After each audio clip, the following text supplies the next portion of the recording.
Our next session speaker is Andrew Penkethman, Managing Director and CEO of Ardea Resources. Andrew is a resource sector executive and geologist with over 28 years experience in the resource industry. He's going to provide us today with an update on Ardea's globally significant Kalgoorlie nickel project. Thanks very much, and firstly, congratulations to the Diggers and Dealers Organising Committee for putting on another fantastic event, and it's great to be back here again this year and give you a first-hand update on the progress the Ardea team have made over the course of the last 12 months, and I'll be concentrating on our flagship Kalgoorlie nickel project and the significant progress made on our Goongarrie hub. Standard disclaimer, welcome to look at this on our website and also the ASX platform. Quick corporate overview, and the key factors here are the team. We've got a fantastic team with the essential local knowledge and experience and working with quality partners to ensure quality outcomes. We've maintained a very disciplined capital structure, just under 172 million shares on issue, and that's for a company that first listed on ASX in February 2017. The board and management team are very much aligned with our shareholders and all have significant equity in the company.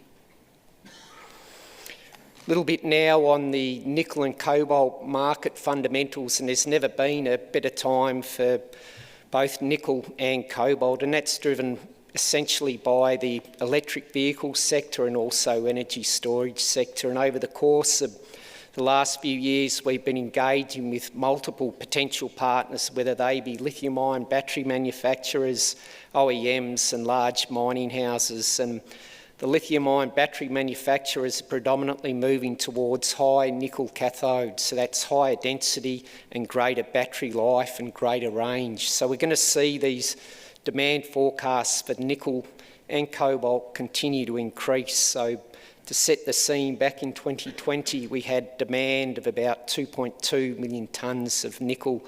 By 2040, that's forecast to be over 6 million tonnes that contain nickel. So it's where the supply is going to come from, and then it's a similar thematic for cobalt. And we've seen through the Inflation Reduction Act out of the US and the EU Critical Raw Materials Act that there's a big push on diversity of supply and supply chain security, and that's where jurisdictions like Australia have a huge advantage over the rest of the world. So just to put the KMP into perspective, we've got 6.1 million tonnes that contain nickel and 386,000 tonnes that contain cobalt. It is by far and away the largest nickel cobalt project in Australia and one of the largest in the world. And we've recently concluded a PFS on our Goongarrie hub, which is the most advanced asset. And again, there's 4 million tonnes that contain nickel and 250,000 tonnes that contain cobalt. So, you know, we're seeing billions of dollars spent on the lithium-ion battery sector, but I think a lot of people have been losing sight, where's the critical supply going to come from? And that's where large-scale strategic projects like the KMP come into their own. And what makes the Goongarrie hub unique and best in class, you know, we've got this orange iron-rich material shown on the image on the right. That's goethite, so that's the best-in-class ore feed. So it's free dig. You can break it apart in your hands, so there's a very low energy requirement for your comminution circuit. There's very low acid consumptions. There's a very low short resident time and superior rheology. So yes, grade's an important factor, but no ore type is better than the goethite, and that comprises 69% of our ore reserve and plant feed at the Goongarrie hub. So it's a significant point of difference. Where's our project located? So all of the Goongarrie hub tenements are shown here in green, and we enjoy the best location in the world. We're only 70 kilometres northwest of where we stand today, and of course we've got leverage to the infrastructure, skilled workforce and great supportive community. And then we've got the other Kalgoorlie nickel projects out to the east, Kalpini and the like. So that provides an internal pipeline of growth for Ardea. We're not dependent on M&A. We've got the project pipeline already within the company. So this plan tells you pretty well all you need to know. So the recently defined ore reserves are shown in red, and we've got 21 kilometres of semi-continuous strike from Scotia Dam in the south to Goongarrie Hill in the north, and then we're going to have satellite ore feed from Highway 30 kilometres to the north and Siberia North 30 kilometres to the west. Now, just from these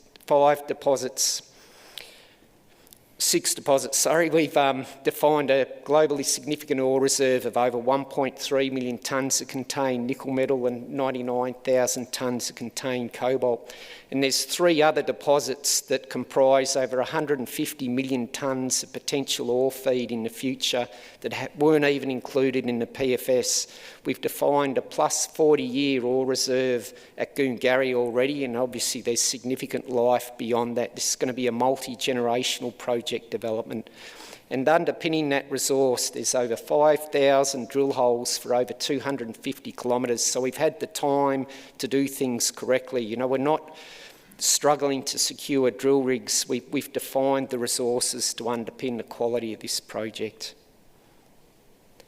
So here's a cross-section through Goongarrie South, and I just highlight that sort of most laterites are sort of 20 to 40 metres in thickness. They're sub-horizontal, but you can see what we call the deep V in this cross-section. In Goongarrie South's the jewel in the crown, and the reason for that is we've had preferential weathering, and we used to have Lake Goongarrie many million years ago overlying the deposit, and we've had multiple movements in the water table that have leached out the silicate minerals, and that's what leaves us with that premium goethite ore. And you can see some of their drill hole intercepts, such as 100 metres at 1% nickel. So that's another factor that makes Goongarrie the best in class. So we've discussed the ore reserve, and what that's going to enable us to do is to produce on average 30,000 tonnes of nickel and 2,000 tonnes of cobalt per year for over 40 years. So you can see the strategic nature of this project and how that can feature in the long-term planning and development of lithium-ion battery factories. The other key thing is our mineralised neutraliser. We've recently lodged an international patent application to protect our research and development breakthrough. So at the base of the laterite profile, you've got a magnesium-rich saprock that can be mined in a large-scale conventional open pits with a low strip ratio, and that can be used to neutralise our acid discharge, and that gives us an incredible advantage. We're not having to import limestone. We're not having the carbon emissions associated with transporting that material to site.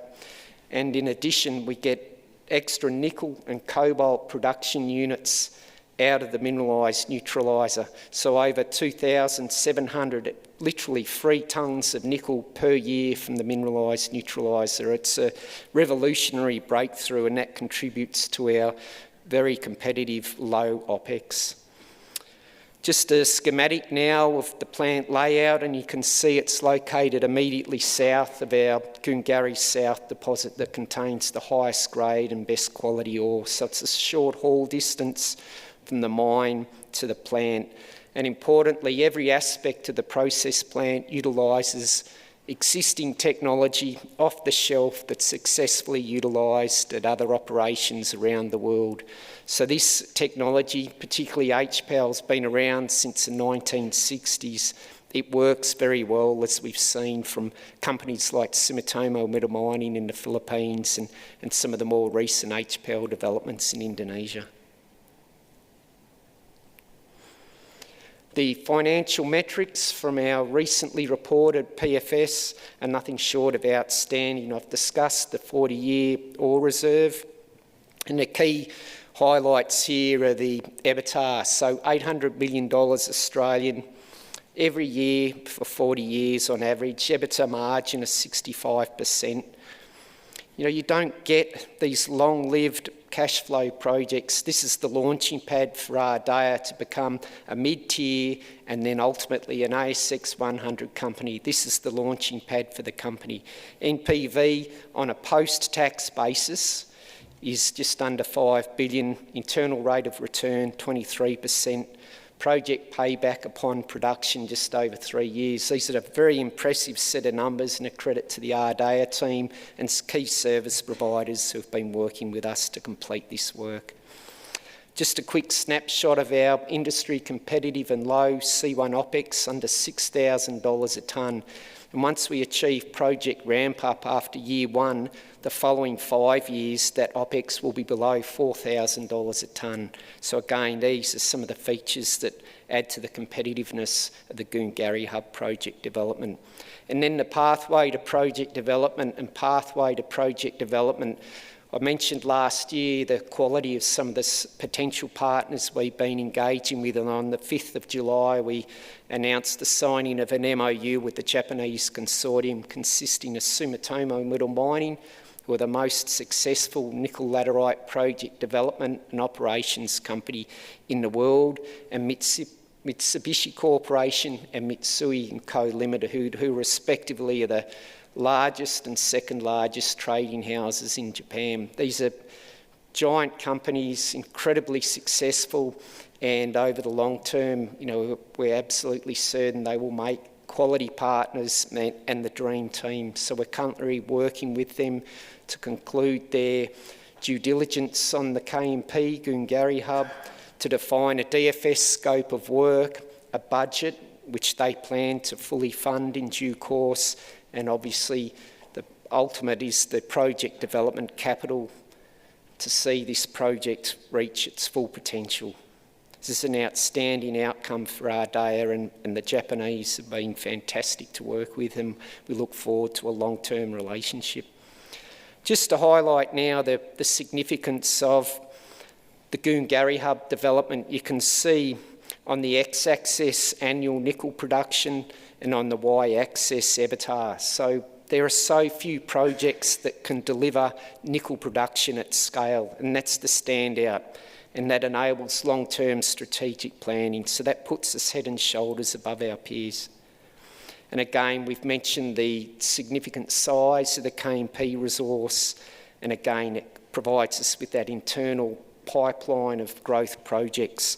Currently with the MOU with the Japanese consortiums considered on the Goongarrie Hub, and that leaves the other projects 100% retained by Ardea.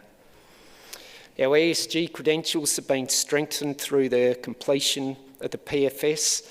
We're going to carry the in-pit tailings disposal strategy forward into the DFS. So the neutralised tails slurry will be pumped into the open pit voids, allowed to dry out, then there'll be a layer of waste rock, and then ultimately a layer of stockpile topsoil, and that'll be progressively revegetated concurrent with operations. We've got industry-leading low CO2 emissions as independently verified by Scope 1, 2 and 3 survey. We've also identified a number of value enhancement opportunities that will be further evaluated during the DFS, and these include the addition of a scandium recovery. And again, Sumitomo Metal Mining are one of the largest scandium producers in the world. That's another critical mineral and another potential byproduct stream. We can further optimise the processing circuit with the residence time in the autoclaves. The PFS base case was 70 minutes. We've got test work supporting this being as low as 40 minutes. So using something like 60 minutes or lower will be carried forward into the DFS, and this results in a 16% increase in tonnes through the plant and resultant production output increase. So that's a big win for us. Stage development will also be evaluated along with the remote operations centre as successfully utilised in the iron ore sector. So what I'd like to leave with you today is, if you've got any interest in nickel and cobalt, which can have to continue to grow, and we will be, the white light like lithium currently is, because there's far fewer nickel and cobalt resources in the world, you must have Ardea in your portfolio. We're located in the best operating jurisdiction in the world with direct infrastructure links. We've defined with the PFS a globally significant project development, but that's just the beginning. There's other resources to be reviewed, and the project can be scaled up accordingly. We've provided line of sight on some of the quality potential partners we've been engaging with through the Japanese consortium. Ardea still retains 100% of the offtake, and again, as I mentioned, 100% of the non-Goongarrie hub projects once we've concluded binding documents with the Japanese consortium. I haven't had time today to talk about our other projects. We've got a dominant tenement position here in the Eastern Goldfields with outstanding battery and critical minerals exploration potential. We will get back to that, but again, there's added growth there.